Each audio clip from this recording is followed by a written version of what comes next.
Okay, now we're live, so thank you. Thank you for joining us today. We have Ken and a new guest today. I am going to call him Con for the moment. He said he doesn't have any headphones, but I think he might just listen. So thanks for joining as well. It's sunny and rainy today. I feel like a forecaster. So if the light, changes, that's the sun. It's been quite crazy lately. And so for today, we're going to be discussing some positive things and negative things about businesses. Is it best to work for a big business or a small business? Well, that depends on many things. And so it could be depends on your personality. It depends on the job position. It depends where it is. It depends what you want to do in life, what you've studied, etc., etc., etc. So today I want to just discuss those options. If anyone's considering, maybe applying for jobs, and you think, well, do I want to focus on a small company or a big company? Do I want to be one of many people at the company who's just, basically another number, someone on the payroll or salary, or do I want to feel more connected to the other coworkers? And so there's a lot of positive and negative situations in each, I think. Again, today we're not going to decide which is best in general, but just try and help you think about the situations that you might encounter in the future. And so you will have to decide which is best. And maybe there's a medium-sized company out there that's perfect. We don't know. So only time will tell. But for now, let's see. Pros and cons. Okay. Whoops. Gotta work my magic fingers to screen share. So 1 second here. Pros and cons. Okay. Oops. Here. This is where I want to start today. So pros and cons. And Thomas is here. Look at that. I just disappeared. I just started screen sharing. Yeah. Maybe I'll stop the screen share for the moment. Hi, Thomas. Hello, how are you? Good. Can you hear me? Yep, perfect. Let me just see that the settings are okay. Oh yeah, I've unplugged that. Standard, yeah. You look very good today, Thomas. Oh, thank you. It took hours. All morning. I'm glad you noticed. But as Ken said such nice things, I thought I should pop in, and I happen to remember because I'm doing some classes today. Was entering some classes that you had one today at 3 o'clock Spanish time and German time. So hello, Ken. Thank you very much for. I'm glad you like the lessons and. Yeah, I'm very appreciative of it. You see, I've because of my little brain injury, I've taken on some new challenges, so to speak, because I was more or less a vegetable. I thought, well, you can't have that in life. So I've decided to learn Italian, and I suddenly realized, you poor buggers, I was going to say bastards, but how difficult it actually is to learn. That, Thomas. How difficult it is to learn a language. Thomas being Thomas, of course, I haven't just got one teacher, I've got two. I've got my I've got my grammar teacher, and I've also got a teacher who does pronunciation, because I think for me personally, that was always a challenge in terms of learning English. English for me was very different because I learned it from when I was very young.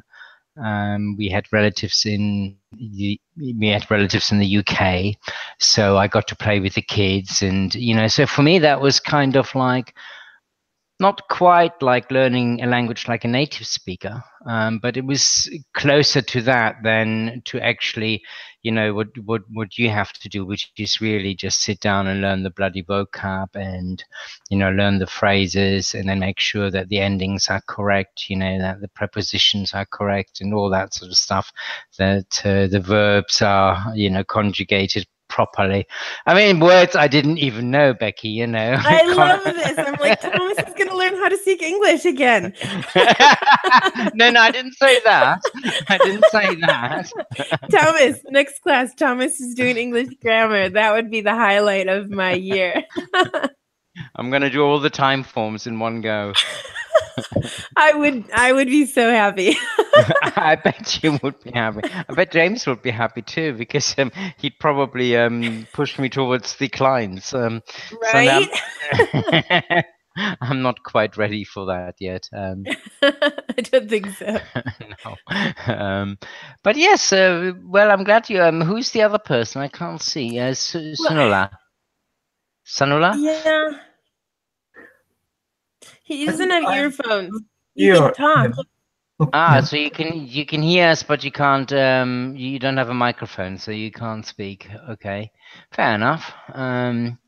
So where's the lesson? Doesn't seem to show a title, does it? What's the lesson today? Well, for me, it's conversation, big or small business. And so what I was going to do is I have a little chart ready for us to do pros and cons for small and big businesses. And so when someone's deciding to work for whichever company, they can really mentalize and focus on what they really, really want in the future and long term. Yeah. Okay. So perfect. So I have this to do together. I have my own notes, obviously, for this class to kind of, you know, continue with, because everyone has different ideas. And so this is basically, like I said, pros and cons, small or big business. And here we go. So it's relatively simple. But what I want to really do is focus on the really good parts about each and the kind of negative things about each, just because, again, there eventually will be someone one day having to make this decision of, do I focus on small businesses or bigger businesses? Well, what are my pros and cons? Because, I mean, in big businesses, like I said before Thomas entered, you're one of many. You really are just a number on the payroll system. Mm-hmm. And then in a small business, you really could have a lot of influence, or you could feel personally connected to the people, the business, etc. And so it really depends on the person and what they want. Yeah. But I worked for the biggest employer in Europe. So it isn't a business, it's the NHS, but it is actually the biggest employer. And so that's not a profit-making business, the NHS, obviously. But still, the structures are still very interesting, in the kind of problems you have with such huge institutions, you know, are probably similar, if not identical. Exactly. So, I mean, well, let's start with that. How did you feel being a part, like basically a number? I mean, did you feel important, or did you just focus on your job mainly? I think because, you know, there were obviously hundreds and hundreds of departments, and we were one of the many departments that was doing a specialized job in psychiatry. And so in that sense, you do belong. You do kind of feel of that part of that group of people. And, you know, it's like, you know, if you have Volkswagen, for example, which is a massive company, they will have departments and sub-departments, and, you know, the colleagues will talk to each other. So that probably is okay. It's the bureaucracy that for me, for the big problem of the big business was the bureaucracy and everything, you know, just to have a tiny bit of change in terms of maybe the way we approach clients, or maybe the way we do our calendar diary, was, you know, a nightmare to organize. In a big business, because it did have to fit in with all of the other departments. You couldn't just have, well, Department X does that and Department Y does something else. It had to be streamlined. And that's the problem for big businesses, I think, is to, on the one hand, you know, still kind of for employees to feel part of a culture, if you like, and on the other hand, still also make sure that it's streamlined and that it's efficient. Good. Well, as you were speaking, obviously I've written some of these things down. So you feel one of many. Now, could that be a pro in a big business? Maybe you don't want to, be very, I don't know, known. You just want to go to work, do your job, and go home. So you don't need the attention. So that actually could be a pro, something positive for somebody else. So I'm going to add that in there. One of many.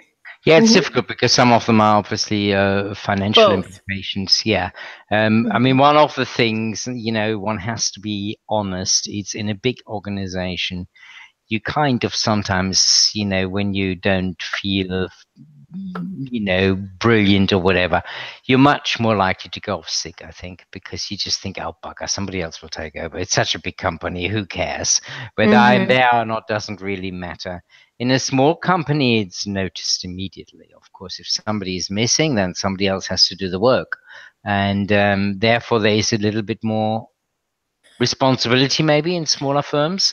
And people are maybe more likely to go in when, they just have a cold or maybe they have a bit of a flu or whatever, whilst in a big company, I think people just go, oh, bugger that. Well, and that also brings me to some more points of you might feel lonely, let's say. Oops. You might feel lonely because you might think you're just, one more and it doesn't matter. So you could feel part of a subgroup, maybe, with the department that you work with. But in general, you might feel lonely as well. And I'm going to say that's a negative. So, and as far as the small businesses, the pros, you could feel important, maybe. We could put that. And with a small business, the negative is, well, you mentioned sick days. So I kind of want to do a comparison of everything in each category. So sick days, they'll miss you. It's not good. So maybe you might feel pressure to work when ill, let's say. So that could also be affected there. You said there's more. You're probably also in a small business. I think you're probably also more aware of the kind of possible financial pressures a business has. Not always, but you might realize that maybe if you have a shop or whatever, that sales haven't been too brilliant, and you might possibly worry about your position in the or whether the company will survive. I think in a big company, you always just think, oh, you couldn't possibly go bust, Toyota or, whatever, General Motors, they're not going to go bust, are they? So you've got a job for life. Exactly. And that's the other thing. Always have a job, the feeling of always having a job. So I'm just summarizing these. Obviously, responsibilities is too long, unfortunately, for this column. Actually, responsibilities. And then I can make this word smaller and include the R. Okay. Otherwise, it's one of those things that's going to bother me if the column's too big. So yeah, nothing like a bit of OCD, yeah. Thanks for recognizing that, Thomas. Hey, I'm okay with that. I know a lot better than it used to be. Yeah. Just say that to yourself 10 times, yeah. Actually, it is a lot better than it used to be. But it's I like to see the whole word. So perfect. So yes, the big business, like you said, you think you're always going to have the job because it's a huge company. Now, we have heard of big companies going bankrupt, but I'm going to say on average, it probably doesn't happen. It's not a 50-50 situation. There's probably, I don't know, 20-80. I think 20% of the big companies might be closed down. I don't know. Do you have an opinion, Thomas or Ken, I have no idea. I think what tends to happen from just reading the business pages is that big companies tend to restructure, they call it. In fact, they did that in the NHS. In fact, what it means is they're sacking people for efficiency savings. So that's my experience with big companies. Smaller companies are much more vulnerable. And when we had the crash, for example, one of the big problems for smaller companies was just not having being able to get cash flow from the banks because nobody would lend them money. So vulnerable. I know. I was like, when did that word come up? I mean, I know I changed it, but you did change it, yeah. Vulnerable. Gosh, that L. See, and this is just my point that native English speakers are not good at spelling. Like, it's okay. It's one of those negative things of the language because it's just not.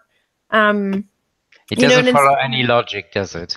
Exactly. And I don't know if it's the same in Italian, but in Spanish, if you Spanish spell a word, it's much easier. You should be able to pronounce it correctly because of the letters. The letters only have one sound. So welcome to English. It's just a matter of learning the actual pronunciation of certain combination of letters. In English, I mean, explain to somebody why it's Worcester. Spelled Worcester, WORCES. I mean, how do you explain Worcester? Although, or thought, though thought. I mean, how do you explain that? Because it's diphthongs, which is the combination of letters, Thomas, and we do the TH. I know, but their spelling is virtually identical, isn't it? The spelling is virtually identical. I know you change one letter and. Yeah. Well, the other day, and I'm going to teach us in a very vocabulary kind of way, a female dog is called a bitch, right? Yeah. Nowadays, we don't normally use that because it has a different connotation. So, you can use real vocabulary words, but you have to be careful due to the context.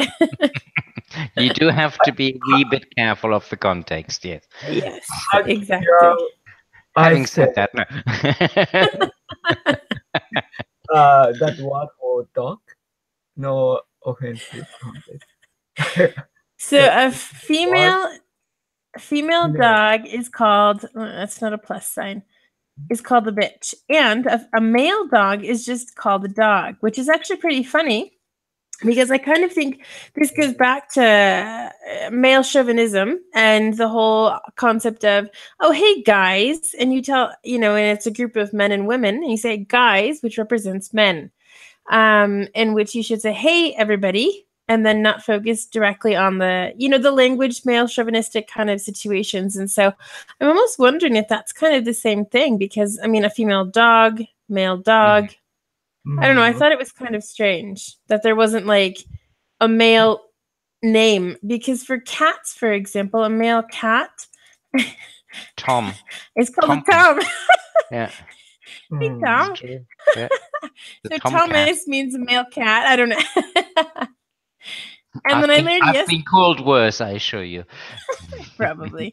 Well, maybe you'd like to be called a female cat, which is called a queen. Oh, there we go. That would be an idea, wouldn't it? Queen bitch. A queen bitch. How about that? Cat Dog. Cat Dog was a cartoon back in the day when I was younger. So, yes. Oh boy. Well, today got quite interesting quickly. So, Ken, I'm sorry. Did you want to say something about businesses? Okay. Yeah. I think what Thomas said is true. The big company usually has more benefit. Also, the job security. I mean, secure job or lifelong job.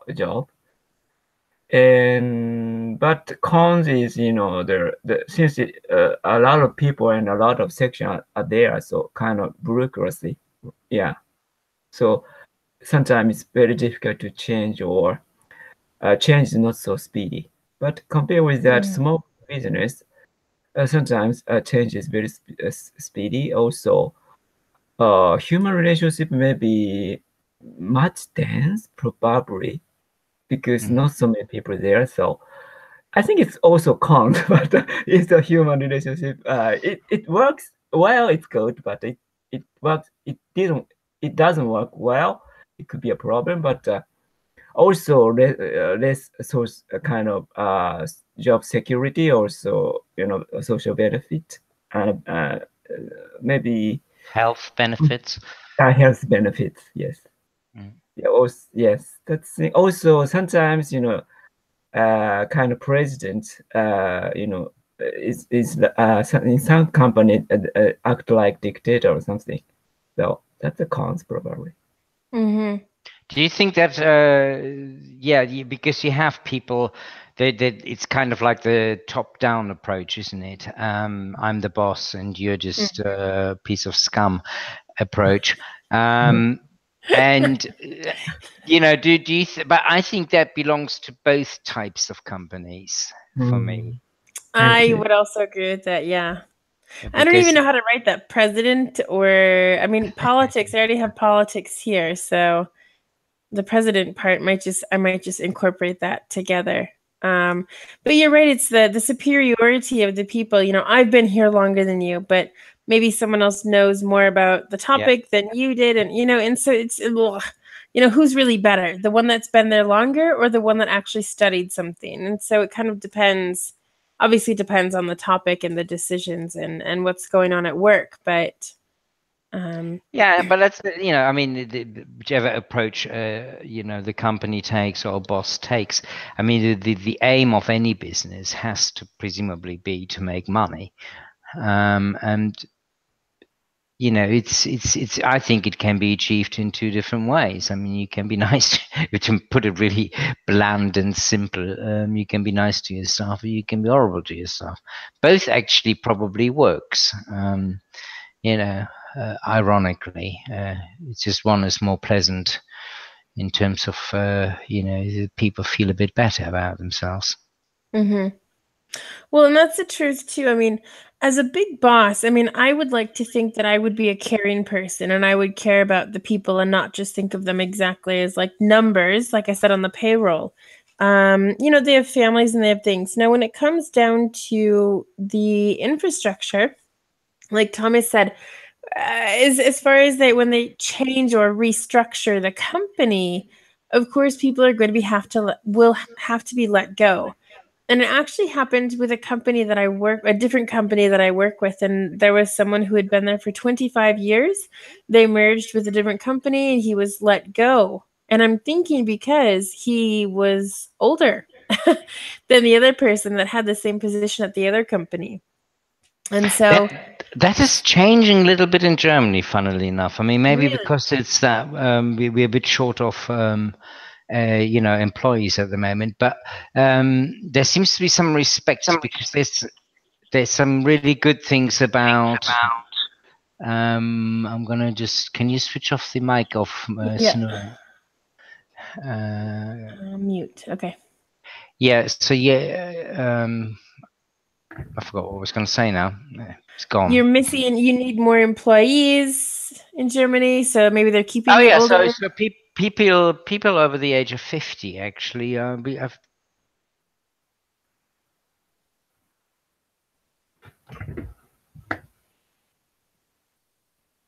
I missed that last part. But the reality is people get babies, and when women get babies, it's sometimes difficult for a company. It's just one of those unfortunate things. And people over 50, it's pretty unlikely, I'd say, that they get children. So they tend to be sick less.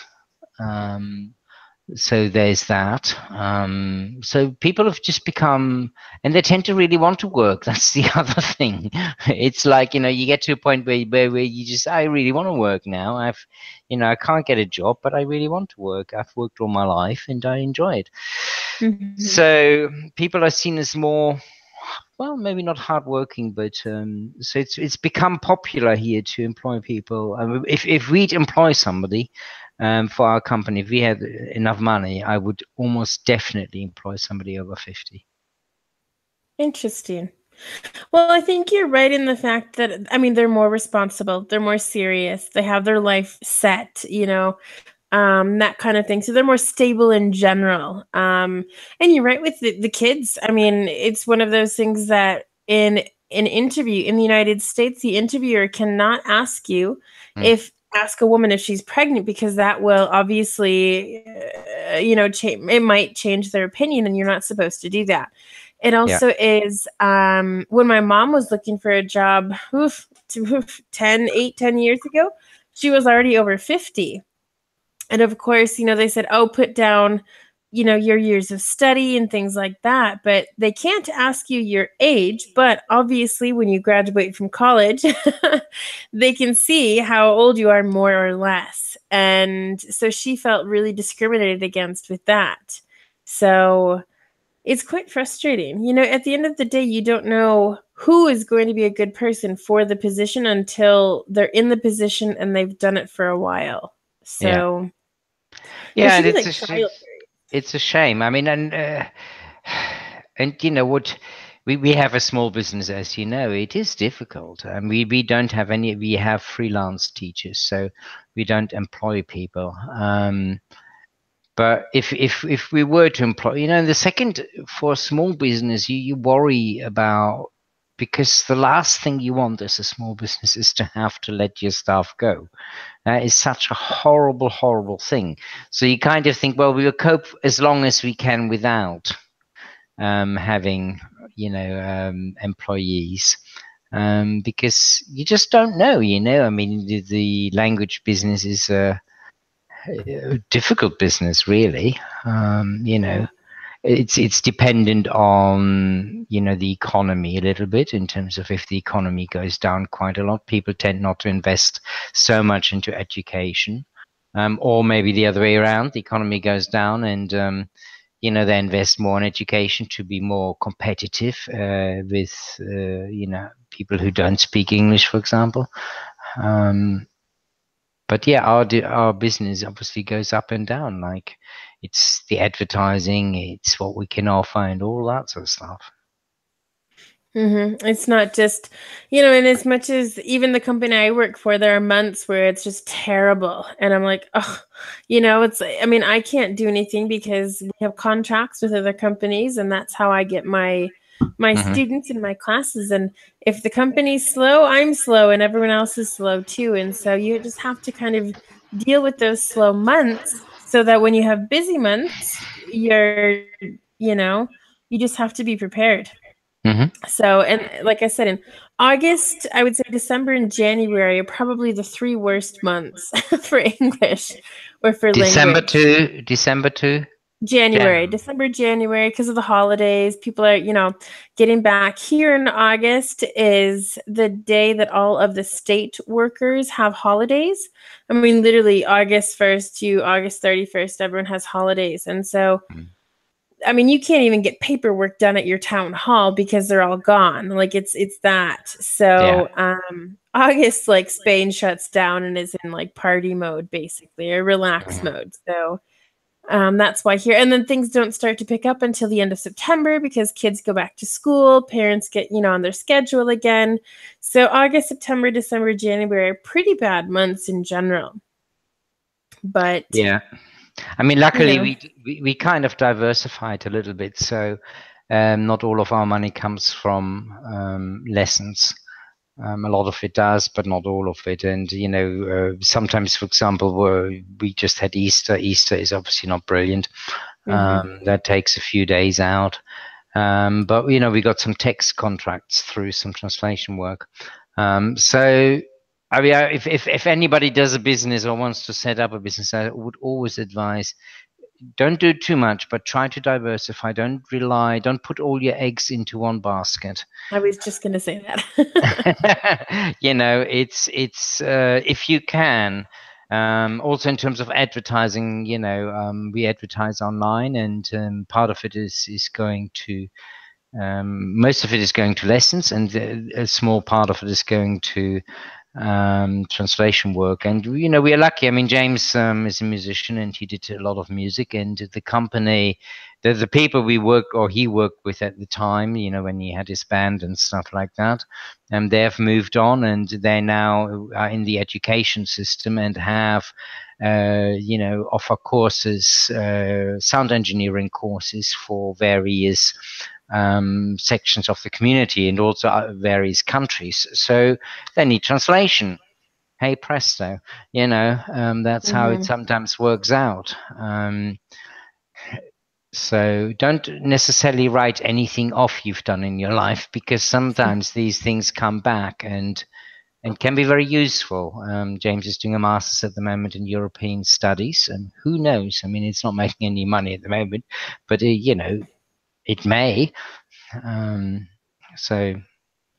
No, I agree with that. As far as my teaching goes, I was a waitress for multiple years, probably 8 to 10 years, and that has helped me with my, you know, communication skills, I think. And also learning Spanish has helped me kind of teach English, because I know what's easy, what's difficult for me. And so I can apply that to others. And so you're right. I think all of the jobs I've ever had in my life have kind of led me to this. So I think that's perfect. Yeah, I mean, if you look at, you know, what I did in nursing, I mean, I had to organize people, I had to organize staff. I had to, you know, I was dealing with hundreds and hundreds of different accents, you know, from Scottish, Irish to, you know, Middle England, American, you know, people from other countries who barely spoke English. I had to work with interpreters. So this kind of now helps with us running the business a little bit, because I part of the administration and stuff like that is about organizing things. So, you know, that job suddenly was transferable. Absolutely. Ken, what about you? I mean, we're kind of talking about our own job experiences now, but I'd also like your input as well. Yes, I think, you know, the every job I experienced, you know, how can I say, I can learn from the job or working. And yeah, I used to work at the golf driving range. Oh, really? And, wow. That's unexpected. Actually, I'm an introvert person, so I thought I'm not good at, you know, communicate with customers, but after I started, I began to enjoy communicating with customers. So such things, so I noticed everything I did, made me makes me, yeah. So did you meet the good old Donald Trump then? Oh, come on. I can't remember. Is it Florida, or where does he have his driving? Florida. Florida, yeah. It's luckily it's not Wisconsin, so that's all right. Oh Lord, if it were, I don't feel like going back home this summer, let alone if that were the happening. I just, you know, and I don't even feel like going home this year. I really don't, but I have to for friends and family. So obligations. It is difficult. The same with Brexit for me, and some of the friends obviously voted for it. And I do find it difficult, because I feel very, very strongly about it. And it was quite a lot of, it could potentially be an awful lot of work for us. You know, as you know, as an American, when you go to Spain, there are certain things you have to do that other people from Europe don't have to do. You know, like applying for visas and work visas and, you know, and all that sort of stuff. And of course, as an employee, you also have to contribute, because if we offer our workers work, then they're more likely to get a visa, a work visa. So yes. Yeah, very complicated. The only thing I'm seeing here on this little thing, the pros and cons, is that we don't have a lot of pros for small businesses. So, I mean, I'd like to add some more there, because I think there are a lot of, I don't want to say a lot, but I think there are definitely some pros that we haven't spoken about.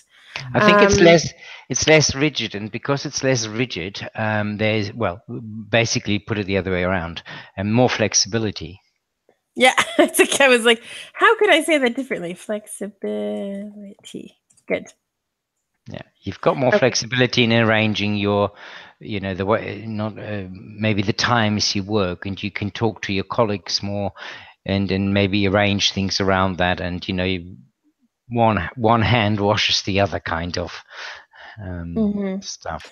Yeah, if you need help, someone else can do it. When they need help, you can do it. So there is that flexibility. Or, hey, you have to go to the doctor, or your child is sick, or maybe you could work from home one day. So there is that flexibility, and I think knowing you as a person, someone is more likely to do that because of trust. And so I think trust is something, in the small business that works. I mean, Thomas, you trust me with all of the classes. I just send you the information and you're like, do in the computer. So Becky, I've known you for a long time. I had a dream last night that we finally met. So it's kind of funny that you're here today. So I might have to make that happen eventually. Yes. So any other kind of ideas, pros or cons about anything for the small? So for small business, I think, employee can talk to president directly, but in a big company, it's a bit difficult to meet president for saying something. Okay, so maybe, how can we put this in here? No. More accessibility? Yeah, that's right. Okay. More accessibility to senior staff, to senior positions, to CEOs. I knew that was going to happen. Communication. There's not going to be a short word here. Communication with superiors. Maybe we could do that. Yeah. If that works for. Yeah, and then I'm just going to go ahead, copy and paste this in the negative part of this, because you don't. Oh gosh, everything's crazy now. Oh. What just happened? Oh gosh. I think what's interesting about both of these companies, small and big, is that actually there are also a lot of similarities. Both companies, big or small, have to survive, and that's sometimes forgotten with big companies. We when you, for example, read feedback or whatever for big companies, it's all bad. Because people are more likely to write bad feedback than good feedback. And with smaller companies make much more. I mean, all of our feedback is good because we make an effort to make sure it is good. But there's somebody behind that, and when there's a complaint and, you write feedback on Google, there's somebody behind, an employee who will be hurt by what you write. And that is sometimes forgotten in big companies because it's not the big boss who gives a damn. It's like, when you have 50 bad feedback on Google or wherever, maybe they have their own feedback system, or you're suddenly seen as the bad ones. The employees are seen as the bad ones. It's never the big wigs, is it?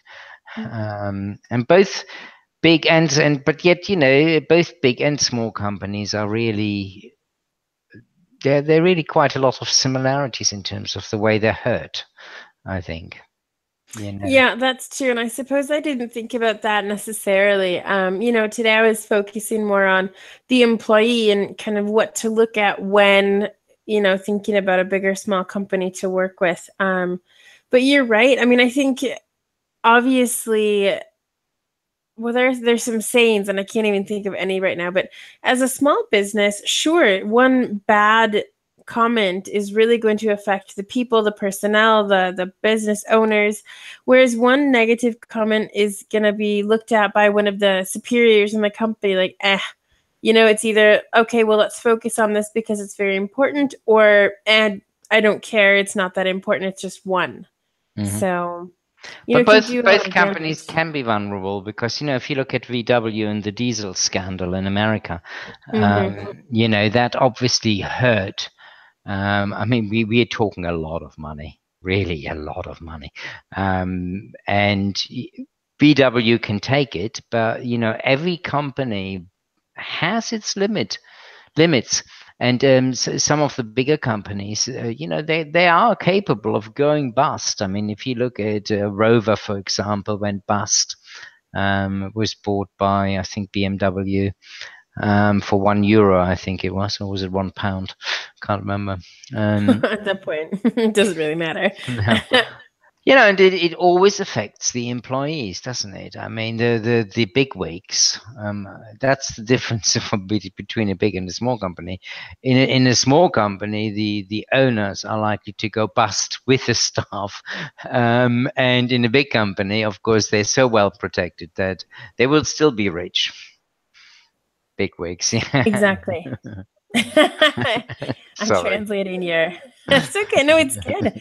I think it's great when these things naturally occur in our minds and we say them because it's normal for us. And so I've started doing that too with any phrases or expressions that come to my mind. Mm-hmm. I start to put it out there because it's really, if it comes naturally to us, then people should hear about it. So that was great. Good vocabulary word for today. Big wig. A big wig. I don't know why. I suppose big wigs, it probably comes from lawyers. This is just a I was theory. wondering, someone... Because in the UK, the lawyers wear wigs, and the more important you are, the bigger the wigs. So, maybe that, I don't know. That was just a theory. Could come from it. I saw the same thing because of the lawyers of England. Yeah, the barristers, basically. They do. They're wearing, yeah. I think the same thing. Even, back in the day when there were a lot of people wearing wigs in general. In the United States, I know there was a fashion of wearing wigs. I don't know if it was because their hair wasn't clean or something, but, I think George Washington, the first president, I think he's wearing a wig. Yes. Can't tell because it's a painting, not a picture, but... I remember distinguished men. Okay, there you go. Distinguished men. Yeah. So that's why they're big wigs. Yeah. So all of these have reasons.